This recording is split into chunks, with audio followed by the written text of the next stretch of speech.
This is a rotational warm-up series that we can add into our movement prep and rotate in with our basic in-place dynamic warm-up. It's meant to add some variability so that we can place some additional demands in rotation, which is a really difficult pattern to train right now, knowing that we have limited space and we're also having limited practice time.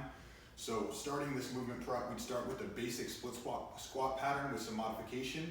So we're gonna lower into a tall athletic position, flexing the ankle, knee, and hip together, cross arms at your chest, step into a split position. We've got about 80% of your weight on the front foot, with still weight on that back foot.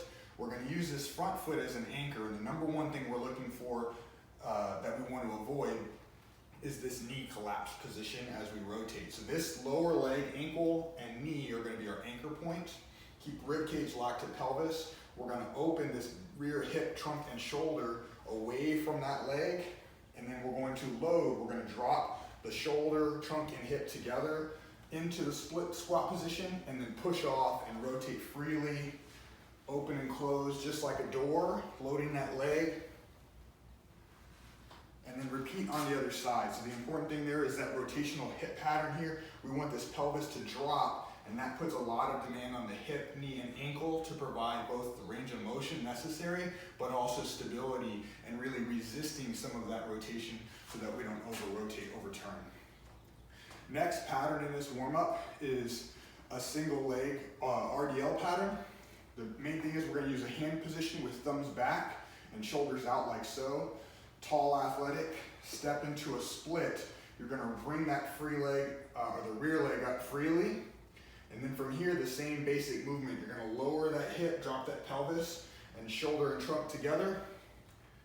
And we're gonna repeat that for the desired number of reps. It's a very challenging movement. We'll repeat that on the other leg. This one will allow for a modification if that position is too challenging. What we would do is step into a longer split, long rear leg, and then same basic pattern, weight on that front foot, just a longer joint position versus the split squat, and not as much demand, on the knee of that front leg as that split squat position. Next pattern will be a low lateral lunge. So what we'll do is bring ourselves down into a low athletic position, chest up, knees flex and the hips back. You're gonna push off that front leg and then bring yourself back. Push out and then bring it back. Trying to stay low as you create a real dynamic pushing action across and bring yourself back. Repeat on the other side. The next one that's new for a lot of our student athletes will be a crossover lunge. So the crossover is actually gonna be a cross behind pattern here. You're gonna load this front foot, left leg, we're gonna have the arms out in front. That's just to give us a little bit of a focus on that anterior core position. You're gonna reach back behind and fold, and then push back up and through. Reach back behind, fold, push up and through. Same concept where with load, we would be really wary of loading this pattern in the weight room, but from a movement standpoint, providing this kind of variability matches a lot of the movement and position demands that we see in a lot of sports, as well as just gives us an opportunity to loosen up hips in these positions.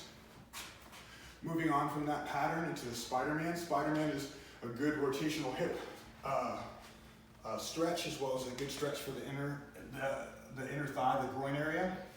We're gonna go to push-up position inside that knee. Take the same side elbow as the up leg here, so left foot, left elbow. Elbow goes reaching towards the ground. Rotate off that front foot, reach back down, rotate. If this stretch is especially tight, you can take a big breath. Exhale and try to push into that stretch further. And then same thing in the top position, big breath. Exhale, allow that to open up that position a little bit more effectively. That's the rotational warm-up series. Again, just creating some subtle variation on a basic warm-up in place.